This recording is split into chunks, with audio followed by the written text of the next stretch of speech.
Assalamu alaikum. Today my lecture is about clinical features of cataract.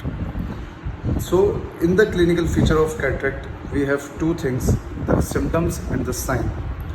Symptoms वो होता है जो कि पेशेंट हमारे पास प्रेजेंट करता है कि डॉक्टर साहब मुझे ये मसला हो रहा है, और साइन का मतलब ये होता है कि जो डॉक्टर होता है वो उस बंदे के अंदर चेंजेस देखता है, तो उसको हम लोग साइन कहते हैं। अब सबसे पहले हम लोग बात करेंगे सिम्टम्स की कि पेशेंट कंप्लेन क्या करता है हमारे पास कैटरेक्ट वाला। इसका जो मोस्ट कॉमन सिम्टम है ना, जो कि सबसे मोस्ट कॉमन है, वो ये painless deterioration of the vision. Painless मतलब कि पेन नहीं होता, पेनलेस डिक्रीज इन विजन आप देख सकते हैं।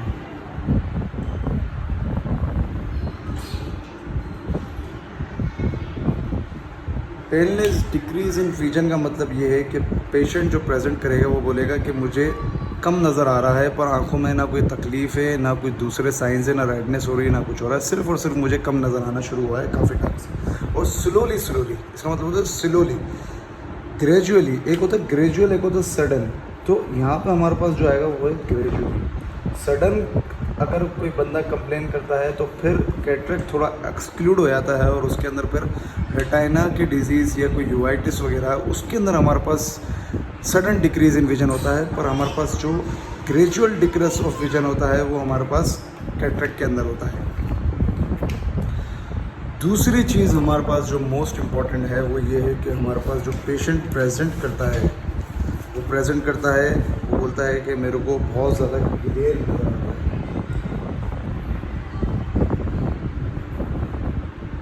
बहुत ज़्यादा ग्लेयर नज़र आता है। ग्लेयर के मतलब कि लाइट बहुत ज़्यादा फैलती है। जब भी मैं सनलाइट को देखता हूँ तो लाइट बहुत ज़्यादा फैलती है। दूसरा ये कि जब मैं रात के टाइम गाड़ी ड्राइव कर रहा होता हूँ तो सामने से जब कोई लाइट आती है तो बहुत ज़्यादा फैलती है, तो उसको हम लोग क्या कहते हैं, ग्लेयर। तीसरे नंबर की जो चीज़ है जो कि मोस्ट इम्पॉर्टेंट है वो ये है हमारे पास कि पेशेंट जो होगा वो हमारे पास प्रेजेंट करेगा किसके साथ, हमारे पास पेशेंट प्रेजेंट करेगा, बोलेगा मुझे दो नज़र आ रहे हैं या बहुत सारे नज़र आ रहे हैं। मतलब कि डॉक्टर साहब, मैं जब मैं एक आंख बंद करके घड़ी को देखता हूँ तो मुझे दो घड़ियाँ नज़र आती हैं, या जब मैं किसी चीज़ को देखता हूँ मुझे बहुत ज़्यादा चीज़ें नज़र आ रही होती हैं। इसका मतलब ये है कि उस बंदे के लेंस के अंदर रिफ्रैक्टिव इंडेक्स चेंज होने की वजह से जब लाइट रेज वहाँ से पास होती हैं तो बहुत सारे इमेज रेटिना में बनाती हैं, तो इसके बाद उसको डिप्लोपिया और पॉलीपिया नज़र आता है। उसके बाद एक और मोर इम्पॉर्टेंट सिम्टम्स है जो कि हमारे पास हेलोज। हेलोज इसमें भी होता है, और दूसरा हमारे पास हेलोज दूसरी डिजीज़ के अंदर भी होता है। एक्यूट कंजेस्टिव ग्लोकोमा के अंदर भी हेलोज आता है। हेलोज का मतलब क्या होता है कि हमारे पास अराउंड द लाइट एक स्पेक्ट्रम, मतलब एक रेनबो लाइक स्पेक्ट्रम, मतलब एक रेनबो लाइक स्ट्रक्चर हमारे को नज़र आता है अराउंड द लाइट, जो कि बहुत ज़्यादा, जिसके अंदर सारे कलर्स हमारे को रेनबो के नज़र आ रहे होते हैं। तो पेशेंट प्रेजेंट करता है कि मैं जब लाइट को देखता हूँ तो मेरे को रेनबो कलर्स नज़र आते हैं, तो इसको हम लोग कहते हैं हेलोज। ये एक्यूट कंजेस्टिव ग्लोकोमा के अंदर भी होता है, due to the corneal edema उसके अंदर भी होता है। उसके बाद हमारे पास एक और चीज़ आती है जो कि मोस्ट इम्पॉर्टेंट है। वो अब डिपेंड करता है कि किस तरीके का कैटरेक्ट है in the refractive error, differ in the refractive error. जो पेशेंट हमारे पास कॉर्टिकल कैटरेक्ट के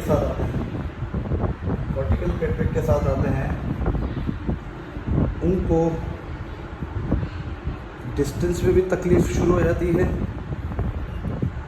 और नियर में भी तकलीफ़ शुरू हो जाती है विजन देखने में, तो उसको हम लोग कहते हैं इन हाइपरमेट्रोपिक शिफ्ट। मतलब कि पेशेंट को दूर का दिखाने के लिए हमारे को प्लस का नंबर देना होगा, और करीब का दिखाने के लिए उस प्लस नंबर में एडिशन करनी पड़ेगी। क्यों? क्योंकि जब हम लोग करीब देखते हैं तो इमेज जो होता है वो और ज़्यादा दूर जाके गिरता है, तो उसकी ज़्यादा हमारे को उसको और ज़्यादा बड़ा प्लस का नंबर देना पड़ता है। तो ये हमारे पास कॉर्टिकल कैटरेक्ट वाला हाइपरमेट्रोपिक शिफ्ट, ये सारा हम लोग पढ़ेंगे कि हाइपरमेट्रोपी क्या है, मायोपिया क्या है। उसके बाद हमारे पास जो न्यूक्लियर कैटरेक्ट, उसके साथ जो बंदा प्रेजेंट करेगा वो एक इंटरेस्टिंग बात है। वो किस तरीके से प्रेजेंट करेगा मायोपिक शिफ्ट के साथ। वो बोलेगा डॉक्टर साहब, मैं 40 साल की उम्र से एक चश्मा पहन रहा हूँ करीब का, नियर विजन के लिए। प्रेस बायोपिया हो गया था मुझे, जिसकी वजह से मेरी नियर अकोमोडेशन ख़त्म हो गई थी, तो मैं करीब का चश्मा पहन रहा था। पर अब मेरे को ऐसा लगता है कि मेरी करीब की नज़र बेहतर हो रही है, तो इसका मतलब ये तो नहीं है कि मेरी नज़र अच्छी होती जा रही है, नहीं, इसका मतलब ये नहीं है कि आपकी नज़र अच्छी हो रही है, इसका मतलब ये है कि आपको न्यूक्लियर कैटरेक्ट हुआ है, जिसकी वजह से आपका जो रिफ्रैक्टिव इंडेक्स है वो चेंज हुआ है, इंक्रीज़ हुआ है, तो उसके वजह से रिफ्रैक्टिव पावर डिक्रीज़ हुआ है, तो बंदा मायोपिक शिफ्ट के अंदर चले गया। अब जाहिर सी बात है, जब बंदा मायोपिक शिफ्ट के अंदर जाता है तो उसकी प्रेस बायोपिया ख़त्म हो जाता है, जो कि हम लोग आगे चल के पढ़ेंगे। तो पेशेंट प्रेजेंट करेगा, 7वें नंबर पर पेशेंट प्रेजेंट करेगा, वो उसको पोस्टीरियर सब कैप्सुलर कैटरेक्ट है, तो बोलेगा मुझे डे ब्लाइंडनेस हो रही है।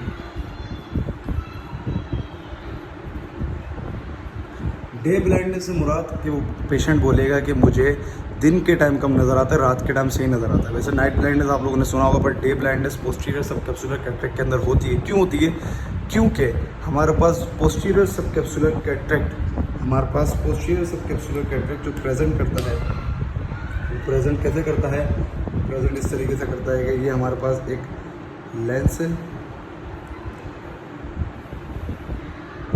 और ओपेसिटी बिल्कुल यहाँ पे है,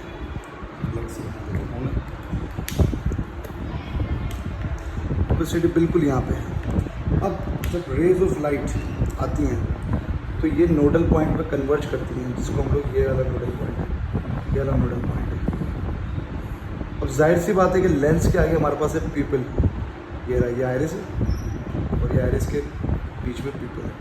अब दिन के टाइम आपको पता है कि पीपल कंस्ट्रिक्ट करता है, जब ज़्यादा लाइट आती है तो पीपल कंस्ट्रिक्ट करता है थ्रू ऑटोनोमिक प्रोसेस, जिसके अंदर हमारे पास पीपल कंस्ट्रिक्ट करता है, तो रेज ऑफ लाइट जो कि यहाँ से आ रही होती हैं वो यहाँ से अब नहीं आ सकती, क्योंकि पीपल कंस्ट्रिक्ट कर चुका है, और सिर्फ ये वाली लाइट यहाँ पे पहुँचेंगी। जब ये वाली लाइट यहाँ पे पहुँचेंगी तो बहुत कम रेज ऑफ लाइट यहाँ पे पहुँच सकेंगी, और यहाँ पे है ही ओपेसिटी, तो उस बंदे को डिक्रीज विजन इन डे होगी। और जब वो रात के टाइम आएगा तो ये हमारे पास जो कि हमारे पास ये जो आयरिस है, इसका साइज़ हो जाएगा बड़ा, ये आयरिस चले गया दूर, मतलब कि पीपल का साइज़ हो गया बड़ा।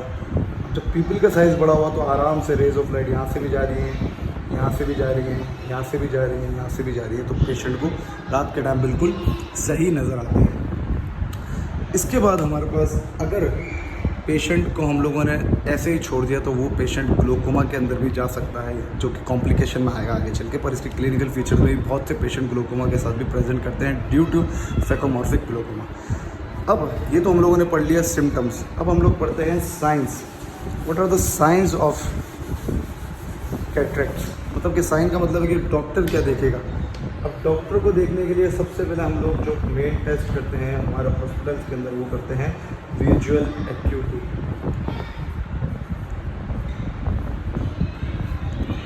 विजुअल एक्यूटी, इससे क्या मुराद है कि हम लोग पेशेंट को सामने चार्ट प्रोजेक्टर होता है, स्नेलिन चार्ट जिसे कहते हैं, जिसके अंदर बहुत सारे अल्फ़ाबेट्स होते हैं फ्रॉम द 660 टू द 66।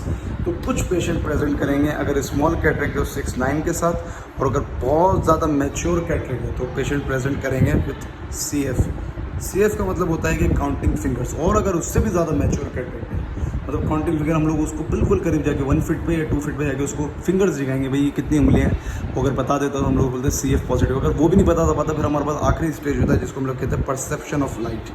अगर परसेप्शन ऑफ लाइट भी पॉजिटिव है तो उसका मतलब इसका बहुत ज़्यादा मैच्योर कैटरेक्ट, मतलब कि वो ये सिर्फ बताएगा कि लाइट मुझे महसूस हो रही है और कहाँ से आ रही है और कहाँ से नहीं आ रही, ये सिर्फ वो बताएगा।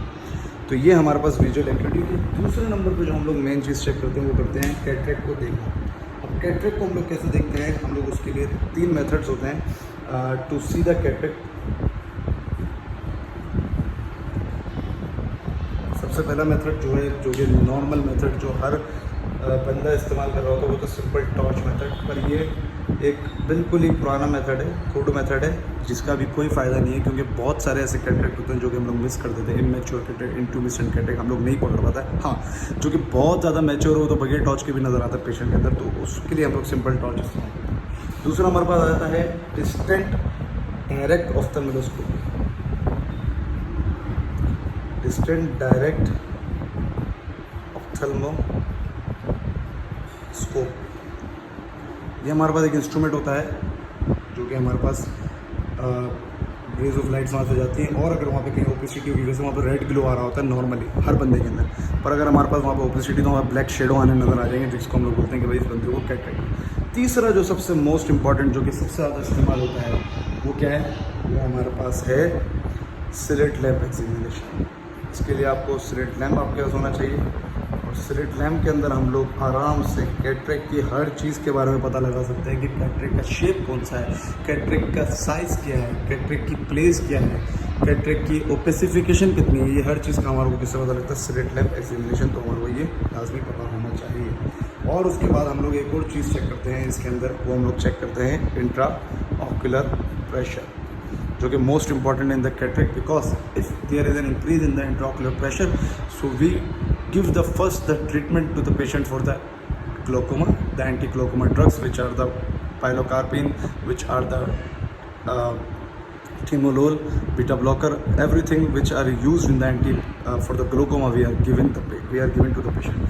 So after when the lower IOP pressure is between 10 to 21 millimeter of Hg, if the pressure has been come to this range, so we are able to do the cataract surgery. If the pressure is increased from 21, so we do not do the cataract surgery, but first of all we do the treatment of the glaucoma. But sometimes due to the cataract there is a glaucoma, so it is known as a secondary glaucoma or lens induced glaucoma, so we have to treat the cataract, so the glaucoma can be easily treated because the cataract has been removed. So these are the clinical features of the cataract. Thank you very much.